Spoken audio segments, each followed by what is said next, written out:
Hey Internet, do you like to party? My name's Daniel, and I like to party too. Partying is just the coolest. I like to party hard. Partying is thebomb.com, dude. People tell me that I party pretty awesome. They tell me that the party don't start. Start till I walk in. Don't stop.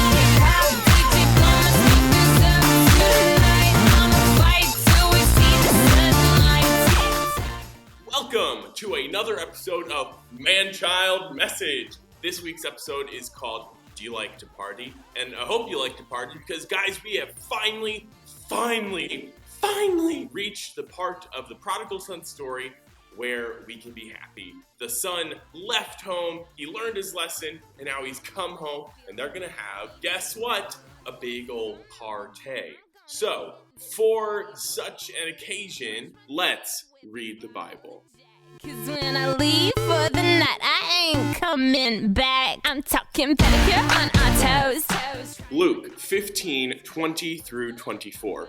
But while he was still a long way off, his father saw him and was filled with compassion for him. He ran to his son, threw his arms around him, and kissed him. The son said to him, "Father, I have sinned against heaven and against you. I am no longer worthy to be called your son." But the father said to his servants, "Quick, bring the best robe and put it on him. Put a ring on his finger and sandals on his feet. Bring the fattened calf and kill it. Let's have a feast and celebrate. For this son of mine was dead and is alive again. He was lost and is found." So they began to celebrate.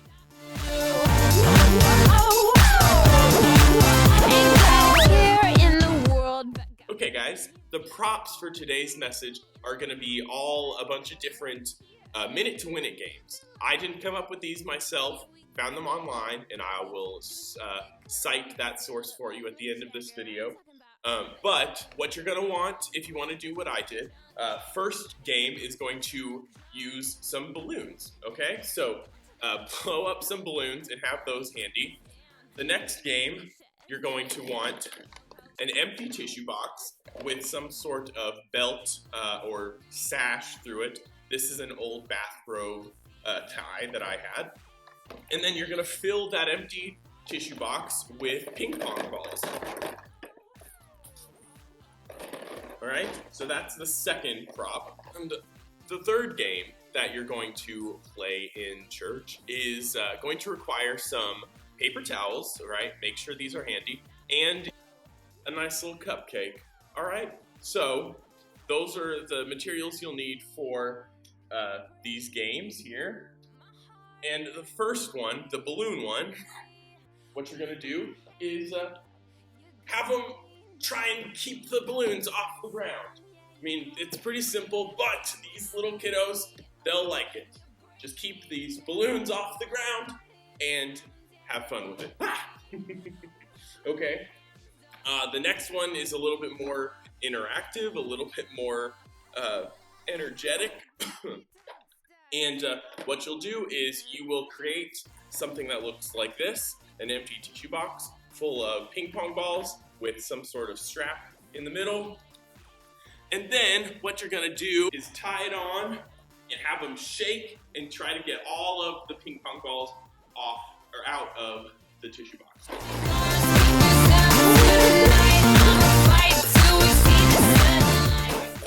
The last game that I did, not the last game you have to do, but the last game that I will tell you about here,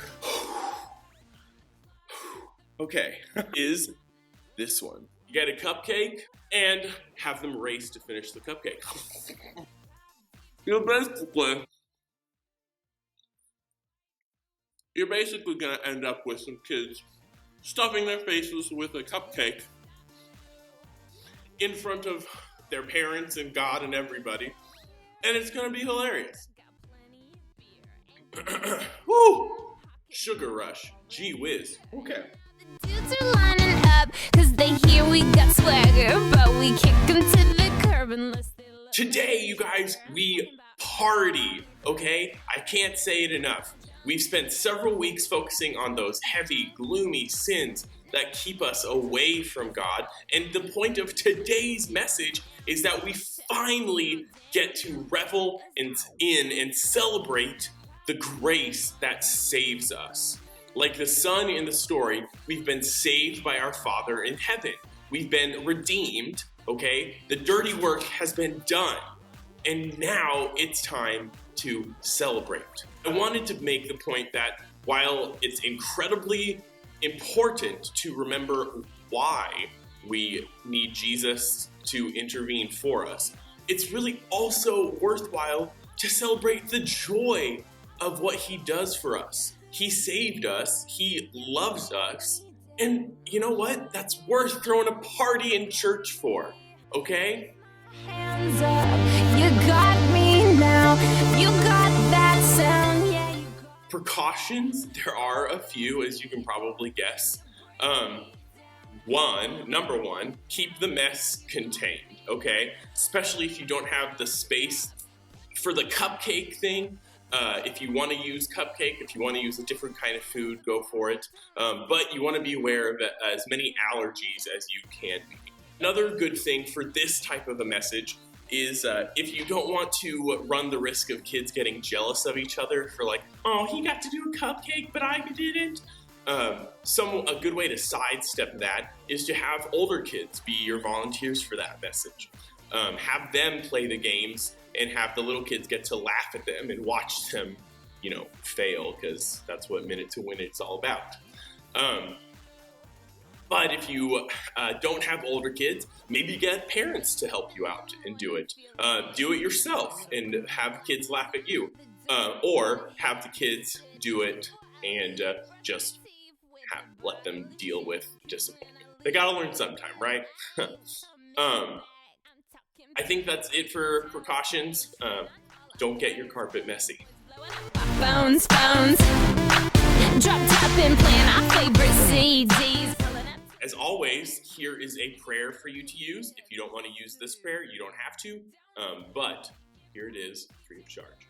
Tonight, I'ma fight till we see the sunlight. Tick-tock on the clock, but the party. All right, you guys, thank you for sticking it out for this latest episode of Man-Child Message. Our next episode will be up next Friday, and it's called No Fair.